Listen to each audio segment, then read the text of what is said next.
This was one of those stories I've told myself over and over. The kind that lingers long after you think it's faded, about moving into a new house, only to realize something or someone had been watching from the shadows all along. Back then, we were just trying to settle in, 3 kids under 5, baby gear everywhere, toys scattered like confetti. We found this quiet suburban place. Neighbors swore it was safe. Doors could be left unlocked without fear. The house wasn't huge, but it felt like a step up, until the backyard overgrown wild, with statues scattered around like forgotten props from a fantasy show. My wife loved them, said they gave character. I shrugged and let them stay. A few days after we moved in, I caught myself staring out the window again. Something felt off.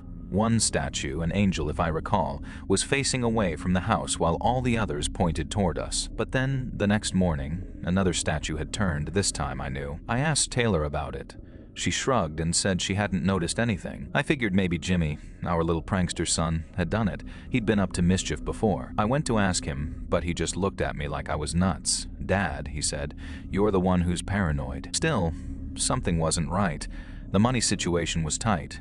Work felt fragile, and every night I woke up wondering if we'd lose our home before we even got used to it. So I let it slide. Just a few odd statues, no big deal. Until that evening, when I looked out the window again, heart nearly stopping, all the statues lined up in a row at the edge of the house, staring straight ahead, like they were waiting for something or someone. Too much weight on one shoulder.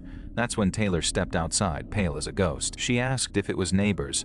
I didn't believe her. We'd met them all, polite folks who smiled at the door. We were just trying to live. How could anyone sane target us? This wasn't prank calls. It was harassment. We called the police.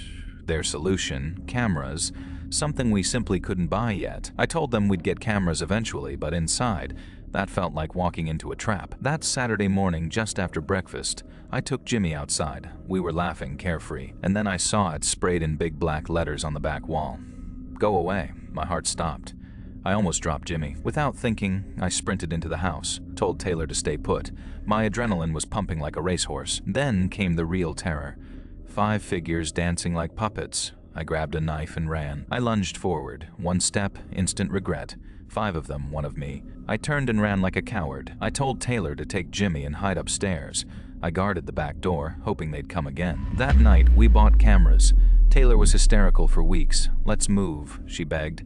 I promised if it happened again, we'd leave. Financially, we couldn't afford another loss, but still, we lived there. No explanation, no closure. A few months later, Taylor and I moved out. She wanted distance from her family. We didn't have kids anymore. Years ago, Taylor stopped working, leaving the quiet rural life of New Mexico wide open for the narrator's wandering hands. They found a spacious home, too large for their needs, yet perfect for family gatherings and dog play. Upstairs, only upstairs, began tripping circuits. A mystery for a man who knew how to fix anything. He'd ignored the basement until curiosity pulled him in. Behind a stack of chairs, a door that didn't belong. It was locked, solid, unyielding. 15 keys. All failed. The lock remained silent. Taylor joined him, equally curious, equally unsettled. They called the old owners quiet, reserved, strangely deliberate. They called it a safe room for tornadoes. But why keep such a key secret? He asked. "Can we use it?" They said. They lost the key. They left keys, but not for the safe room. No one ever mentioned it. He tried everything for weeks. Nothing worked. The lock remained unyielding. 2 days later, the door finally gave way. Inside, old photos, covered in strange symbols. Something was hidden here. Crumpled blankets, trash, and a single chair. Someone had lived here recently. And then the second door, hidden behind shadows, leading down to the cellar. I hadn't even checked it when we moved in. That's when things clicked. We'd noticed stuff going missing. Toys, keys. Just assumed Taylor misplaced them. I called the previous owners. No answer. The realtor said she'd help, but nothing came of it. The police took a report. I was 27 when I bought my first home. Proud of it even if small and modest. But moving in, adjustment. Living with my parents, 3 siblings, 2 dogs. Loud, chaotic. This place, quiet, too quiet. Then, a flicker behind the window shade. Someone was watching. One Saturday, I went to knock. House looked rough.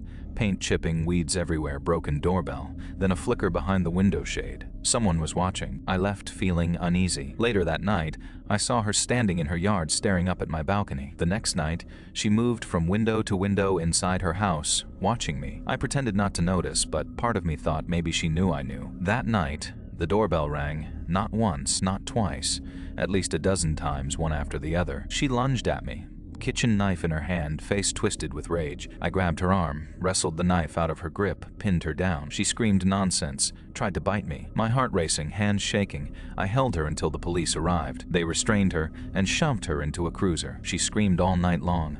I never saw her again. That incident still weighs on my mind, made me paranoid, cautious. I moved out not even a year later.